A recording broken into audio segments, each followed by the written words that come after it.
코로나19로 일상생활이 어려운 이때 존경하는 220만 도민 여러분 안녕하십니까? 안전건설 소방위원회 이기영 의원입니다.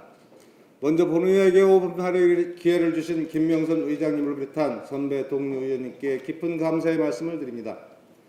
아울러 충청남도 도정과 교육 발전을 위해 노후를 아끼지 않으시는 양성조 지사님과 김지철 교육감을 포함한 공직자 여러분께도 감사와 격려의 말씀을 드립니다. 본 의원은 도내 소하천 수질 개선 활성화를 촉구하고자 이 자리에 섰습니다. 잘 알다시피 기후변화, 환경오염으로 국내는 물론 국제적으로 바다 하천, 저수지, 인공수지 등 수질오염이 갈수록 심화한 상태인 심각한 상황입니다. 유엔 환경계획 2016년도 발표한 바에 따르면 전 세계 인구 중 3억 2,300만 명이 오염된 식수를 마시고 있으며 해당 340만 명이 해마다 340만 명이 수인성 질병으로 숨진다고 합니다. 수질오염은 미세먼지로 인한 대기오염과 함께 인류 생존을 좌우하는 최대 과제로 대두되고 있습니다. 충남도 예외는 아닙니다. 간호로, 군화무, 예당지 등 대형 호수와 저수지가 녹조 발생으로 문제가 되고 있고 서산 내포 등 일부 지역의 도내 도심지 내 소규모 호수공원에서도 녹조가 발생되고 있는 상황입니다. 상수원으로 이용 중인 보령의 경우 2017년부터 2019년까지 3년간 총 42일간 조류 경보가 발생한 바 있습니다. 또한 도내 총 903개소의 저수지 중 농어촌공사가 222개소를 관리하고 있는데 농어촌공사의 자료를 보면 2017년부터 19년까지 평균 녹조 발생 일수가 2019년 19개 저수지에서 56일, 2018년 29개 저수지에서 82일, 2019년 15개 저수지에서 43일간 발생한 것으로 나타났습니다. 이에 도집행부가 그의 심각성을 인식하고 다각적인 노력을 기울이고 있지만 점점 심각해지는 기후변화와 하천으로의 오폐수 유입으로 수질 오염이 심화되면서 매년 녹조 발생도 그 수그러들지 않나 식수의 안전성까지 크게 위험받고 있습니다.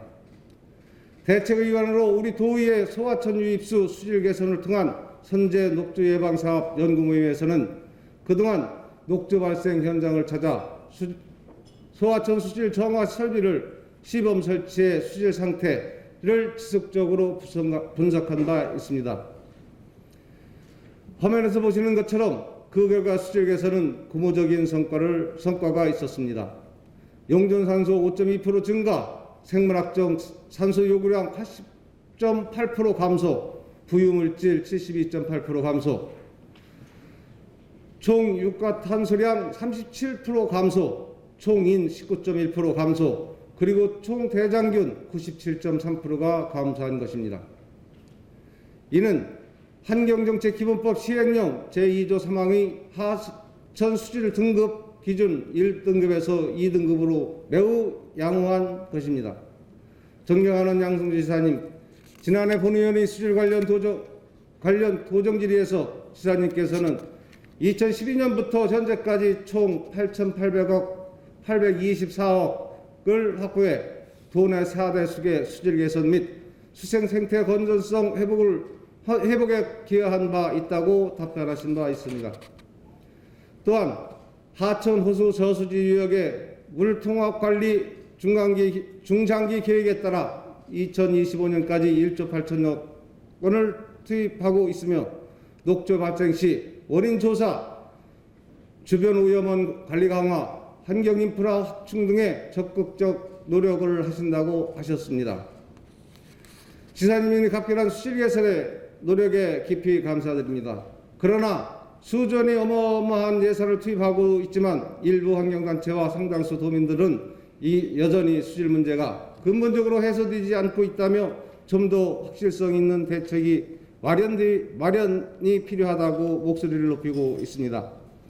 도민들이 우려를 깊이 헤아려 소하천 유입수의 수질 개선에 적합한 수질 정화 설비 활용도를 높이는 것도 효과적인 대책 중의 하나라고 생각합니다. 우리도 이 물관리 정책이 성과로 이어질 수 있도록 수질 정화 설비 수질 정화 설비 시범 사업 추진에 대한 적극적인 검토를 포함해 도민의 기대에 부응하는 수질 개선 대책 마련을 당부드리며 이상 본의원의 5분 발언을 마치겠습니다. 경청해 주셔서 감사합니다.